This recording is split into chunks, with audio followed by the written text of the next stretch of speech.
ভোটে জিতেই ২৪ ঘন্টার মধ্যেই মহিলাদের জন্য আরও একটি নতুন প্রকল্প মুখ্যমন্ত্রী মমতা বন্দ্যোপাধ্যায়ের।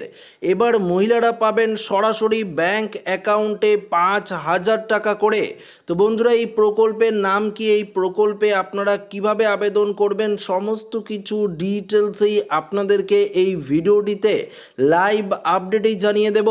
বন্ধুরা, রাজ্যে চালু হলো নতুন একটি প্রকল্প, যেখানে রাজ্যের প্রত্যেকটি মহিলাদের ৫,০০০ টাকা করে দেওয়ার পরিকল্পনা শুরু করেছে রাজ্যের মুখ্যমন্ত্রী মমতা বন্দ্যোপাধ্যায়।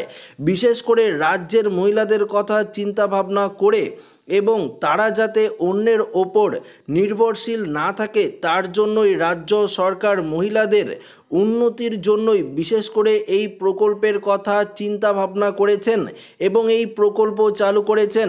পশ্চিমবঙ্গের শিক্ষিত অশিক্ষিত সকল বেকার মহিলাদের জন্য বিরাট সুখবর। বাংলার ঘরে ঘরে প্রতিটি বেকার মহিলাকে আর্থিকভাবে স্বনির্ভর করে তুলতে মাননীয় মুখ্যমন্ত্রীর উদ্যোগে চালু করা হলো আরও একটি নতুন প্রকল্প। ইতিমধ্যেই এই রাজ্যের মহিলাদের আর্থিক দিক থেকে কিছুটা হলেও স্বনির্ভর করে তুলতে মাননীয় মুখ্যমন্ত্রী তার স্বপ্নের প্রকল্প লক্ষ্মীর ভাণ্ডার চালু করেছেন।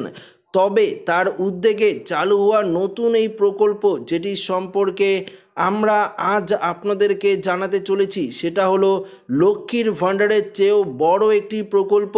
এই প্রকল্পের আওতায় নাম নথিভুক্ত করলে বাংলার মহিলারা লক্ষ্মীর ভাণ্ডার প্রকল্পের মাধ্যমে পাওয়া ভাতার চেয়েও অনেক গুণ বেশি পরিমাণে ভাতা রাজ্য সরকারের তরফ থেকে লাভ করতে পারবেন। এই প্রকল্পের সুবিধা লাভ করতে হলে কোনো শিক্ষাগত যোগ্যতা থাকার প্রয়োজন নেই। শুধুমাত্র পশ্চিমবঙ্গের একজন স্থায়ী বাসিন্দার হলেই এবং ১৮ বছরের ঊর্ধ্বে বয়স হলেই আপনারা এই প্রকল্পের আওতায় আসতে পারবেন। তবে এই প্রকল্পে আবেদন করতে গেলে আপনাদের কি করতে হবে, এই প্রকল্পের নাম কি, আপনাদেরকে ডিটেলস জানাবো।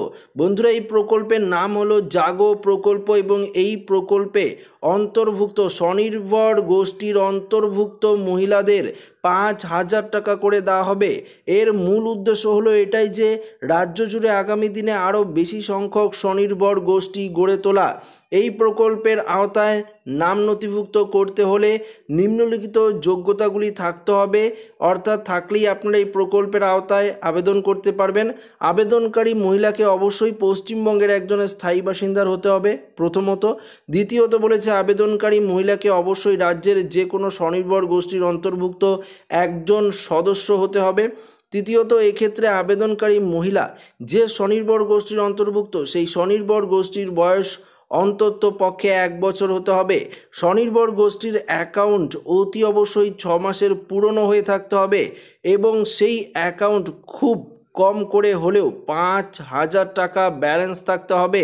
এই প্রকল্পের আওতায় কেবলমাত্র সেই সব স্বনির্ভর গোষ্ঠীর অন্তর্ভুক্ত মহিলারাই নাম নথিভুক্ত করতে পারবেন যাদের গোষ্ঠীর পূর্বে কোনো ক্যাশ ক্রেডিট লিমিট বা কোনো শর্ত সাপেক্ষ লোন নিয়েছে। তো বন্ধুরা, আপনারা বুঝতেই পারলেন, এই জাগো প্রকল্পের আওতায় যদি আপনারা আবেদন করেন তাহলেই কিন্তু আপনারা এই প্রকল্পে ৫,০০০ টাকা করে পাবেন। আপনাদের কিচ্ছু করতে হবে না।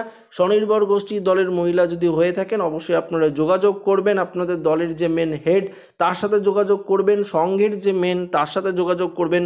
অবশ্যই আপনাদেরকে তারা সাহায্য করবে। তো আশা করি এই ভিডিওটি প্রত্যেকের ভালো লেগেছে। ভিডিওটি ভালো লাগলে লাইক করবেন, ওর সাথে শেয়ার করবেন। নতুন হয়ে থাকলে চ্যানেলটিকে সাবস্ক্রাইব করে নেবেন।